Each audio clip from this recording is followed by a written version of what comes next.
Morning guys, myself Sandeep Kumar Reddy from Ingenious Competitive Training Academy. Today we will be discussing about Chera dynasty. Please go through my playlist, it's already discussed about Chola dynasty. So as you can see in the south we have Chera, Chola and Pandyas. So along with this we will have the Sangam period. I will be discussing about all those slides in future. Please subscribe it and you can even share it to your friends. So let us see exactly what has been given in Chera dynasty. As you can see, the founder of Chera dynasty, Utthiyan Cherlathan. So he is the guy who founded the Chera dynasty. Cheras were ruled from Kochi to Tiruvankur. As you can see, from the Cochin to Tiruvankur they were ruled. The oldest one was Chera Rajya. The capital of Chera was, you have to remember that Vanji was the capital of Chera. Now, as you can see, the Cochin as Tiruvanjikulam. Present name is Cochin. Prior it used to be called as Tiruvanjikulam. So prior the Chera's capital was Cochin, but initially their name was Vanji. As we had discussed, there are various symbols for their national symbol. That is the symbol of Chera were, that is bow and arrow. But in the case of Pandyas, it is fish. So you have to remember each and everything. Chera Vamsha founder was, as it is discussed, Udayin, Cherlathan and Udivanjiral. So these are the names which you can observe in Kerala region. The son of Udayan Cherlathan was King Imayavaraban Nedun Cherlathan.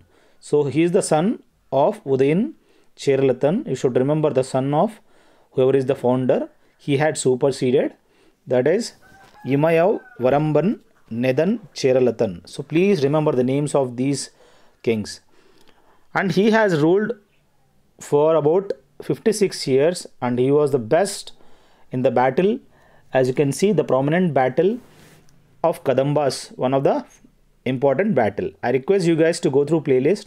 You will find 800 plus question papers of various examinations that will be very helpful for your friends and juniors and your family members.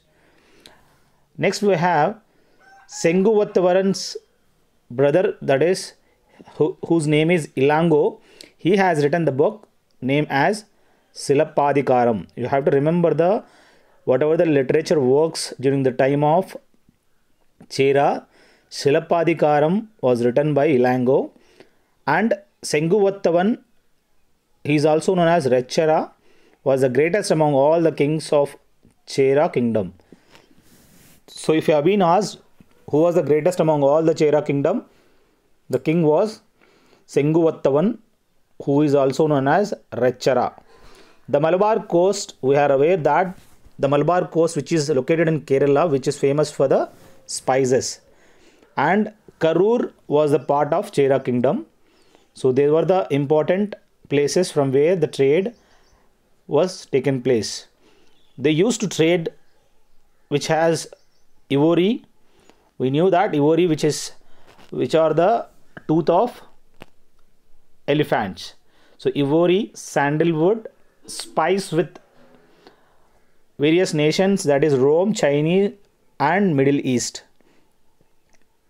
The relation between Cheras and Cholas became weaker post death of Raja Ravivarma Kulashekaran.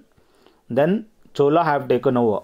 So till the time Raja Ravivarma was exist, they were strong enough to have the relationship. Once the Raja Ravivarma he was died, then the relation among them has gone hostile. So that is the reason Chola have taken over the Cheras. So these are the few things which are to be remembered and I hope this will help you a lot. If you have any queries, you can call me on 766730 for the 2100 PDF of GK and GS questions which are very helpful for you. This is what I have compiled from various sources and books and videos. So if you have any queries, you can message me or comment me if you know more. So that will help more for the students. So if you think that I had done a good job, you can like it and you can share it to your friends. That is what we ask. We don't ask money from you. Thank you. Have a good day. Have a great life.